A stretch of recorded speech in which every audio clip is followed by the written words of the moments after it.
Simon Property stock. Is this the best dividend REIT to buy right now? SPG stock is down almost 38% year to date, which is quite a lot compared to the S&P 500, which is down 19.5%. The reason why people love SPG stock is because of the dividends. Dividend yield is at 7%, which is really high. But does this mean that SPG stock is a buy? In this video I'm going to show you real quickly what SPG does, the historical returns, the fundamental analysis, dividends, some competitors, and in the last part I'm giving you my price target to see if SPG stock is a buy or not.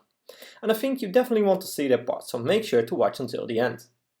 And I'm also very excited to see what you guys think about this stock, so please let me know your thoughts in the comments as well. My name is Thomas and this is Thomas Invest. I'm an investor looking for great stocks at great prices. So what does Simon Property do? Simon Property Group is one of the largest real estate investment trusts in the United States, with a focus on malls, premium outlets, lifestyle centers and other retail properties. If we check the latest earnings, we see that SPG beat both EPS, FFO and revenue by a small margin. But for the upcoming quarter, 9 analysts expect SPG will miss the FFO estimate, which is quite interesting. And if we dive in the latest quarterly report, we see some interesting things. The net income and FFO are down year over year, but this is because last year there was a non-cash gain of $0.32 per diluted share. So if you compare year over year minus this non-cash gain, things look quite better, and comparable FFO increased 1.4%. On top of that, FFO was at 2.91 in the latest quarter, and dividends were at $1.75 per share in the latest quarter. So dividends are covered very well by the FFO. We have a payout ratio of 60% based on this FFO. But there are two things to keep in mind. On the 6-month period we have a growth of 6.3% year over year versus the 1.4% in the latest quarter. So growth is slowing down year over year. So definitely keep an eye on this one. And another thing that I don't like about this company is the fact that occupancy rate is at only 93.9%, which is too low in my opinion. I prefer companies, or in this case REITs, with an occupancy rate of at least 96%. The good part is that it's growing year over year. A good thing about SPG is the fact that they increased the FFO guidance by 6 cents for the comparable FFO range for the full year. So they feel very confident about the upcoming quarters to deliver a 11.7 to 11.77 estimated FFO, which easily covers the dividends of $7. And now that we know more about SPG, it's time to check the historical results to see what happened there. I decided to include the S&P 500 as a benchmark, since this is one of the easiest ways to invest. Just buy an S&P 500 ETF and wait. Next to that I added realty income, ticker symbol O, and VICI. On the 5-year chart we see that SPG had a total return including dividends of minus 19%, so this shows the problem. Even with dividends including, you got a minus 90% return on the 5-year chart. The S&P 500 however had a total return of almost 70%, so that's quite a difference. Realty income had a total return of 38%, and VICI is by far the winner here with a total return of almost 160%. On the 1-year chart it's no different, with SPG, a minus 20% return including dividends. The S&P 500 is at minus 12% return. Realty income is at 1% return and VICI is again the winner with 18.5% return. On the 6-month chart it's again the same story with SPG. A minus 21% return while the S&P 500 did minus 10% return. Realty income is nearly flat and VICI is again the winner with 25% return. On the 1-month chart SPG returned a minus 11% while the S&P 500 is at almost minus 10%. Realty income is at minus 12% and VICI is at minus 5%. So SPG did underperform the S&P 500 big time. But on top of that, the competitors in this list did way better. So is this the bottom for SPG and will the return be better in the future? Let's check the fundamentals of the stock to get a better understanding of the current valuation. But first, if you made it this far into the video, I want to thank you a lot for watching this video. Make sure to subscribe and in return you receive similar analysis to this one every week. Let's continue by diving into the fundamentals. SPG is a 32 billion market cap company with a PE ratio of 15. And to be honest, with a REIT, I don't pay too much attention to this PE ratio, and I prefer a price to FFO ratio to see its valuation. And we see that SPG has a price to FFO of only 9.4, which could indicate that they are undervalued.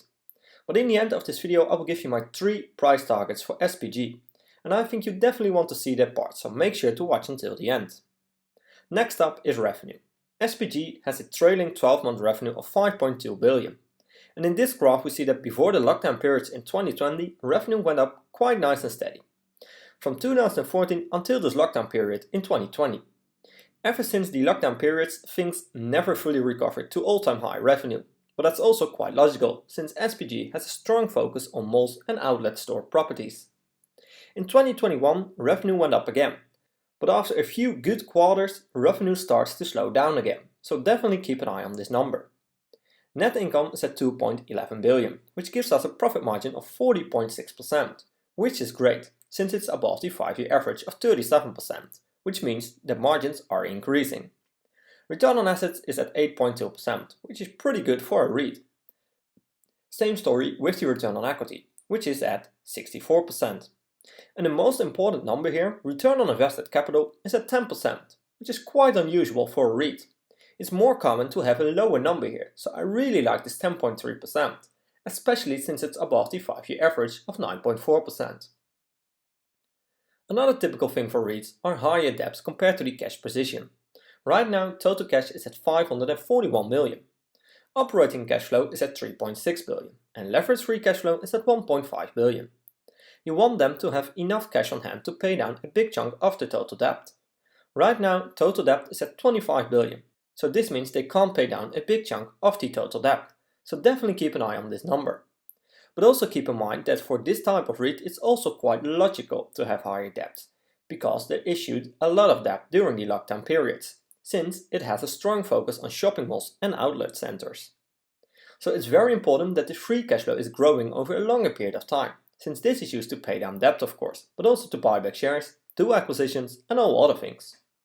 And to be honest, for a REIT the free cash flow is very steady and going up over a longer period of time. The thing that I don't like here is the fact that in 2019 the free cash flow decreased, and in 2020 we see of course a big drop, which is related to the lockdown periods. In 2021 it starts to recover very quickly, so that's the good part. Overall I think this looks pretty good. Next up are the dividends, which is of course one of the things that people love the most about SPG stock. Right now dividend yield is at 7%, which is of course very high. They pay you $7 annually, or $1.75 each quarter. The payout ratio is displayed at 117%, but since SPG is a REIT, we need to use the FFO, and earlier in this video we saw that dividends were covered very well, and SPG has a payout ratio of 60%. So this looks all good to me. The 5-year growth rate is at minus 0.15%, which is kinda odd. And they grew the dividends for 0 years in a row. Normally I wouldn't like these numbers, but since dividend yield is already at 7% right now, I don't mind that much. If we check the historical dividends, we see that SPG decreased the amount of dividends right at the lockdown period, which causes the 5-year growth rate to fall down. To be honest, I think this was a smart move, and we also see that right after the things cooled down, SPG started to increase the dividends again, which is a great thing of course. Next up are the fundamentals of SPG versus some competitors. I decided to include Realty Income and Vici, all similar companies in terms of market cap. SPG has the lowest revenue growth year over year, only 10%, while Realty Income is at 61% and Vici is at 26%. The 5-year growth rate is also very disappointing at SPG with a minus 1%, while Realty Income is at 19% and Vici is at 150%. Net income is again very disappointing with SPG at minus 3%, while Realty Income is at 12.9% and Vici is at 2.8%. SPG has the lowest gross margin with only 80%, while Realty Income and Vici have a 90% plus gross profit margin. Net income margin is the highest at SPG, which is a good thing. Return on total capital is also the highest as SPG. All companies seem to have a lot of debt compared to the current cash position, so no winner here. And now the most important part for most people, the dividends. SPG has the highest dividend yield, but Fitchi has the highest dividend growth rate. Realty Income has the most consecutive years of dividend increases, so to me there's no winner here. It all depends on your dividend strategy. Overall, I think SPG didn't do very well, and the other companies have higher total return and also better fundamentals. But does this mean to skip SPG stock?